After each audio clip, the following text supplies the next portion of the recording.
everyone, and welcome to episode 125 of the Holding Court podcast. Today, we're talking about our arrival into our new home in Toronto. I'll share a story about a driving mishap that happened my first week here and a clever way we hid the pregnancy from our close friends. All coming up right now on Holding Court. Bum, bum, bum, bum, bum, bum, bum, bum, bum, bum, bum, bum.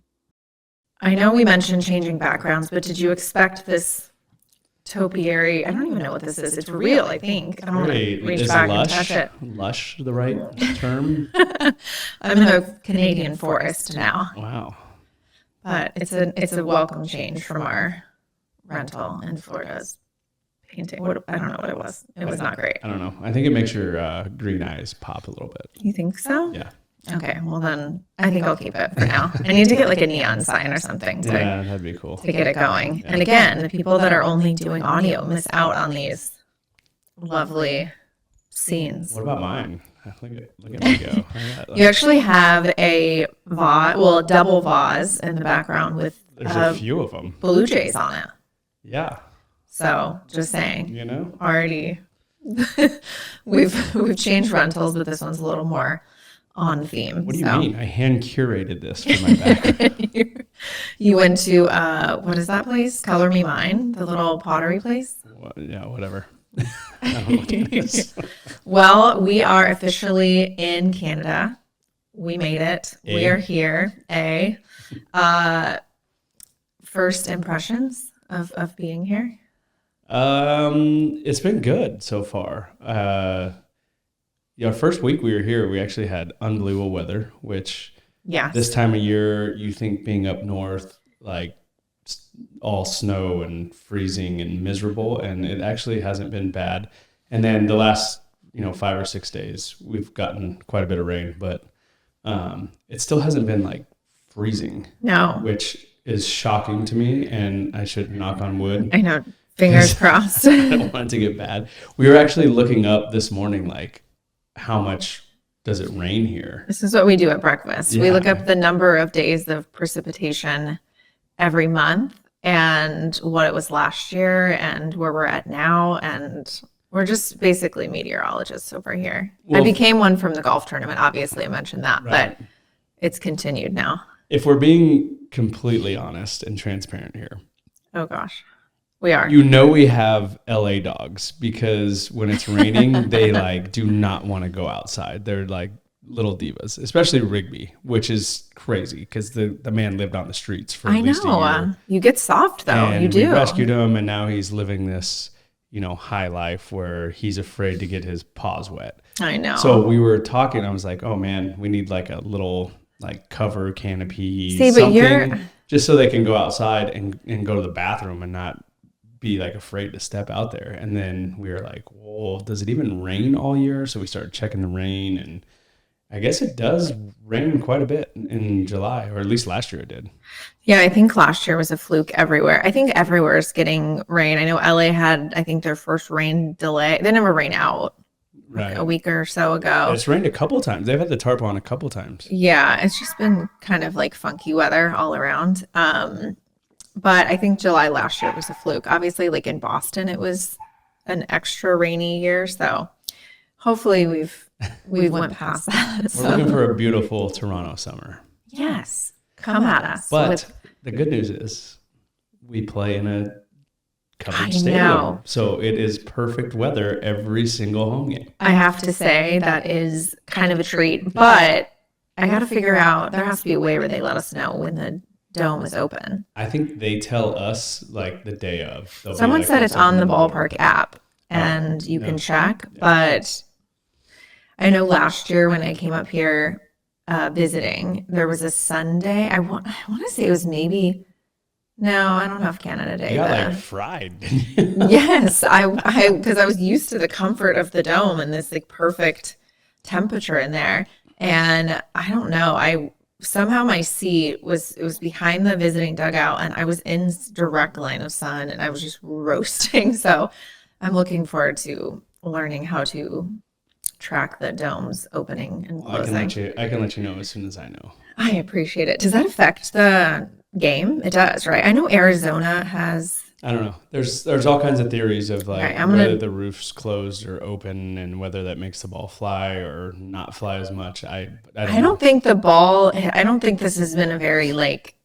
Well, I won't speak for you because you're off to a great start, but I don't think this has been like a super like the ball hasn't been carrying unless that's just me. I feel like there's been a lot of balls that I'm like that is crushed and then it's not even warning track. So I'm gonna gather some data and I'll get back to you and you can do your work. I'm sure there's people on your side that have actual statistical data to back it up. But I think here in Toronto for the most part over the last couple of years, because now there's a humidor in every stadium. It didn't used to be that way. It was only in Arizona and Colorado and maybe one or two other places. But now the league changed the rules, so there's a humidor in every single stadium, which a humidor kind of reminds me of the cigar thing, right? Like essentially cigars. It essentially deadens the ball a little bit, right? Yeah.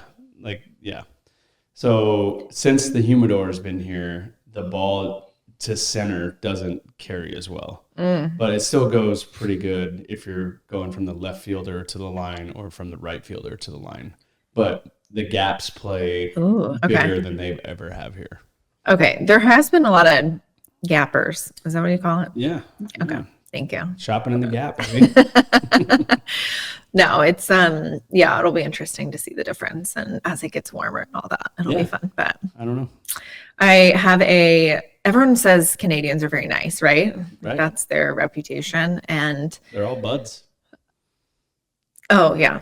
It is funny sitting at the game and picking up the various Canadian accents around me and just laughing. Like it's just such a charming, like, I don't know. It is it's a very friendly, like welcoming accent. But even when they're chirping you guys, right? It's like, still friendly. It just sounds so like encouraging. Like someone will like not be like running out a ground ball to first and they're like, oh, thanks for showing up today, bud. Like great effort. And you're like, well, they're being crappy, but it sounds polite. Like, it's like, hey, why don't you pull your head out of your ass, bud? Huh? Like it just doesn't even sound mean. Yeah, no, it's funny. So leaving, if you haven't been to Toronto, I know there is probably a big group of people coming up for the Dodger series in a couple weeks. So I imagine a lot of people don't rent a car when they travel. That's probably just my vibe when I go to some cities, but a lot of people will be walking. So you won't really fully experience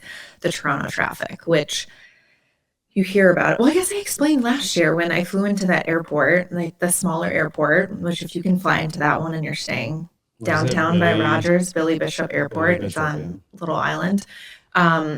And our hotel was like 2.5 miles. And I remember checking the Uber, and everyone knows I hate Uber. It said 48 minutes or something like that, or a 2.5 mile walk. And I drug my suitcase through Toronto at like 9 o'clock at night. And I will say the little like crosswalks where they get very textured, like my wrist was very strained, but I did it. So that was like cobblestone. Yes. It was basically like in the old country and went through, but traffic is really bad. And I think there's a lot of like logistical things I would change and suggestions I would make that I think I could improve the traffic. But for now, we're just accepting it as a reality. Kourtney's here to fix the traffic. I am. I'm going to attend a town hall meeting. And so leaving the stadium, they kind of like funnel everyone out the same way, which is similar to Dodger Stadium or other stadiums. They want everyone to just go that one way. So I come into the parking lot and make a left. And there's 2 blocks where it's like typically you would be driving on the other side of the road, but it's narrowed down where everyone's going on the one side. So you're basically driving the wrong way, but it's approved for after the game. So I'm cruising down, and I'm going, and there's no like funnel back to the right side of the road. So I'm getting ready to go down the final stretch and turn left and get on the highway. And this cop, there's 3 blocks essentially. So I get to the 3rd one, I'm going, and I just see him in my rear view, and he's like, "What are you doing?" Like waving his arms at me, and I'm like, "I'm going to jail. Like I don't know what I've done. Like oh my gosh." So I'm like freaking out. I'm like, I have to just bang a Yui. Like I just have to turn around and like face this guy and be like, I'm so sorry. I just went down the wrong way, apparently, but like, not really. Like, there was no like, get back on the correct side. So I was just going for it. And I turn around and I just see him like do the slow walk over to the car. And I'm like, oh, shit, here we go. And I roll down my window and I just have this smile like, I'm just a simple girl that doesn't know how to drive. I'm new here. Look at my plates. I'm in a rental car. Like, please know that I don't know what I'm doing. I roll down the window and he holds his hand out. I'm like, shit, I don't even have, like, do I get my license from the States? Like, does he want my registration for the rental car? And then he's like, are you from Florida? And he wants to shake my hand. And I'm like, oh, it's a rental, sir. I just got here. I'm very new, very fresh. I don't even know how to drive. Am I in a car? And he's like, welcome to Canada. Like, yeah, we're gonna have you go on the other side. Like it kind of shifts. Like we drive on the right side of the road in Canada. And my mom was even like, wait, do they drive? Like when we first got here, I think my mom thought this was like this like completely foreign land of like the rules are just backwards. I'm like, we're really not that far away from home, Mom. We're 6 hours from Indiana. Calm down. And he's just like, oh, did you just get here? And I'm like, sir, I'm in the middle of an intersection. Like, I'd love to catch up, but and so he's just like, oh yeah, like, where do you live? And I told him our town, and he's like, okay, you actually pronounce it this way. And he's like giving me this full lesson and explaining. And he's like, okay, I'm gonna set you up here. I'm gonna have you just turn around right here, and then you'll be on your way. And he was like, welcome to Canada, and like just flashed a megawatt smile. I was like, ding. And I'm like, oh my gosh, Canadians are so nice. I fully thought I was going to jail or I was losing my license that I don't even have in Canada. You probably just get a ticket. I don't know if they're going to take you to jail. No, I know. I don't know. There's a thing on the freeway that says if you go a certain speed, it's a $10,000 fine. 10,000, which I think it says if you're going 150 kilometers per hour, which is fast, but a $10,000 fine is very aggressive. Normally a speeding ticket. $7,500 US. Okay, that's still a lot of money for, I mean, hopefully no one's just flying down the freeway going 150. Yeah. But I did switch everything over in the car and get it all going. So it is a little jarring to see the speed on there hit 100, which is the speed limit. Right. So getting used to that. But yeah, it was quite a lovely experience. I don't know if it will always be that way, especially now that you have your car here and you have your Canadian plates. I don't think I'm going to be able to get away with I'm new here, please help me. But very friendly experience if you drive the wrong way out of Rogers Center, I have to say. You just have to act like you have no idea. I don't know if maybe he walked over to my window to see if I had been drinking. Then I tried to like push out my pregnancy belly to be like, no, sir, no alcohol in here. We're just innocent. I did have my Blue Jays cap on though, so I will say maybe I know they love their sports here. I will say through and through. Yeah. So yeah, that was my nice Canadian police officer experience. Were they nice at the border? Okay, so that is always my fear. I don't know why. I am not obviously smuggling anything over the border. I'm doing everything right. I did have just a child. Yes, and my mom. And I had the dog, because then there's obviously paperwork. You have to make sure that I think it's just the rabies certificate. I printed out everything. Like, I'm like, here's their weight, their breed, their medical history for the last 5 years, and had everything because I wanted to be prepared. But there's something about, it's like when a cop is driving behind you. You suddenly think like, do I have something illegal in my car? And you're like 10 and 2, sitting up straight. And I feel like cops have to notice that people just suddenly zip up a little bit. But I was nervous, and it happened so fast because I don't know why I thought we still had I drove up from Florida to Indiana and then took a beat there for a couple days. And then I did the remaining drive, which I was saying this to my mom. How did we not know we were like 4 hours from the Canadian border growing up? We could have had a nice vacation to Niagara Falls, but she was like, I had no idea. I'm like, the map was always there, but we missed it. And so driving up,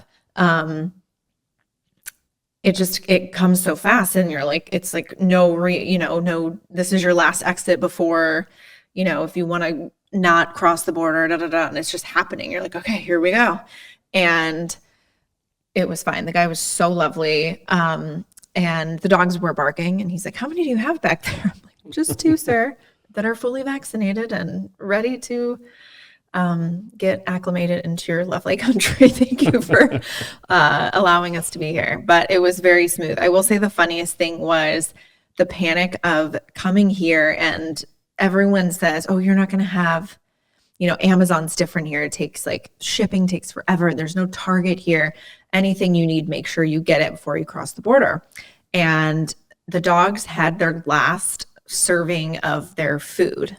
They eat Halo pet food. It's their, I'm so scared to change anything. You guys know how nuts I am about the dogs, and any little thing kind of sets them off. But they were out, and I'm like, oh, I'll just ship it to the house in Canada. Nope, not an option. It doesn't ship there. Chewy, the website, doesn't ship there. They didn't have it. So I'm like, oh my gosh.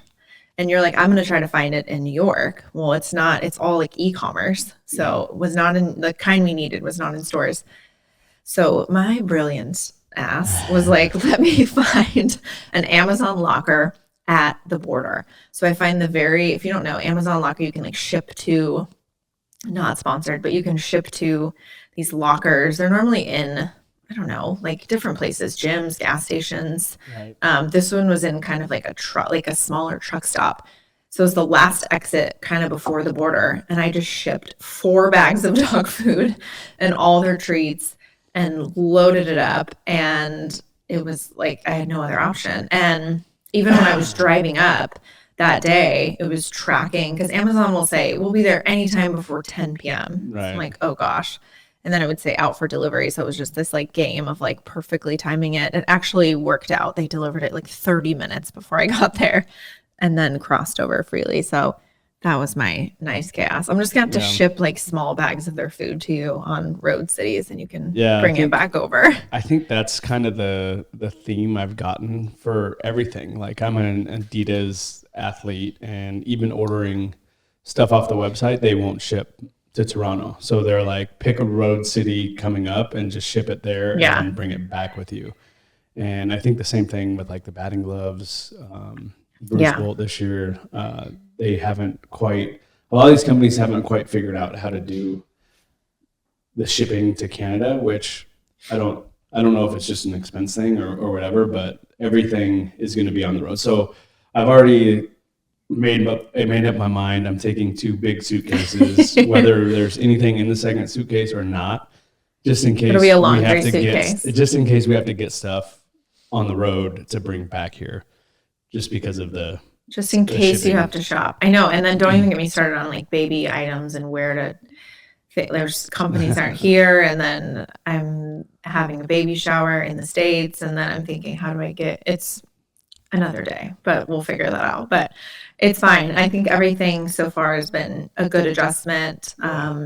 Everyone's been incredible. I'm sure you'll get more into it in future episodes, but the stadium and the new renovations and everything's just been A++++.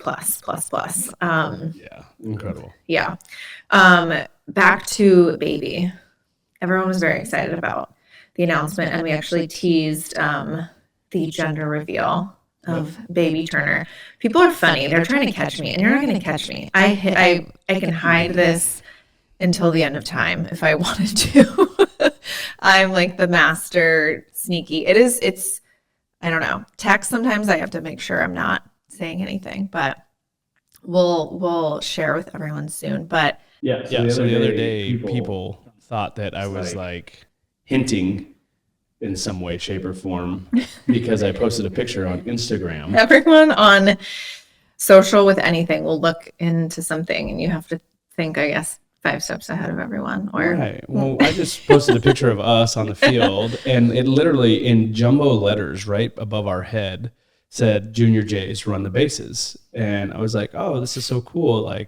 Our little Junior J one day will be able to come out here and run the bases. And everyone took that as a hint. And I was like, that it was your junior, not a Junior J, a Junior Justin. It was a Junior Blue Jay. It says on the board. I remember running the bases. Boys and girls. Yeah.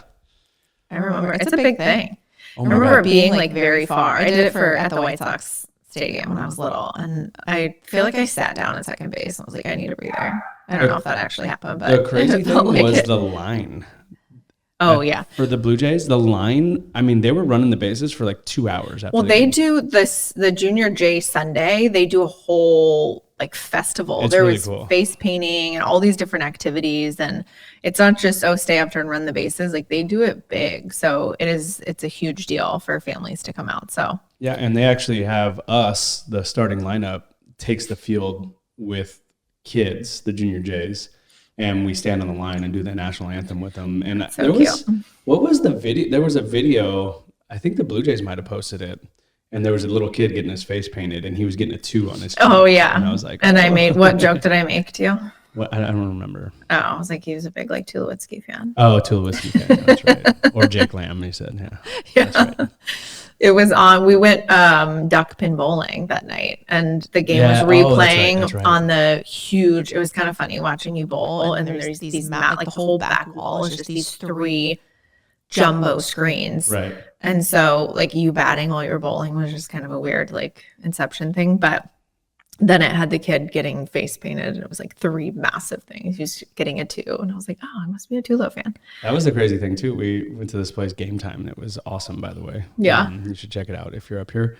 But the game, they do this like recap of the game. It's like Jays in 30. Yeah. And they just show the whole game in 30 minutes.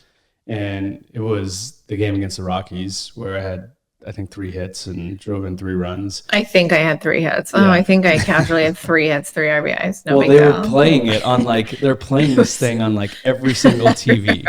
Then it was your interview. That was you like, it was like you getting doused in the it wasn't Gatorade, it was water for whatever reason. You need the blue Gatorade. Whatever. When you did the Gatorade yesterday, I know. You did the blue. Well, the Gatorade was the lighter one. I didn't want to pick up the heavy water. That's true. But anyways, I'm like, this is so awkward. Like I'm in here duck pin and like literally on like every TV. So I kept going up there asking like, hey, can you put Sunday Night Baseball on? Can you put Sunday Night Baseball on? And they're like, what channel? I'm like, ESPN. And they're like, we got to see if we can find it. And it took like almost our entire time there for them to locate Sunday Night Baseball. But there we are in the middle of this place, Game Time, like duck pin bowling. And I'm literally, my face is all over the freaking TV, and not a single person even like came up and was like, hey, like it was kind of nice. Incognito. Not for long. Somehow hiding. Yes. So back on track with the baby Turner. We have to share our story when like early on when we found out, and we're going down to Cabo for Corey Seeger's former guest on the podcast. 30th birthday. His 30th birthday is actually in April, but she wanted to celebrate in the off season so everyone can travel together. And I don't know if you know this, but like not being able to have a drink in Cabo while simultaneously not announcing that I was pregnant was slightly anxiety inducing, I would say. And there were several times where she was like, we can't go. There's no way we can. Well, it was like, I have to. It wasn't like we can't go. Like, obviously, we weren't going to miss it. It was going to be like, we're going to have to tell them. Right.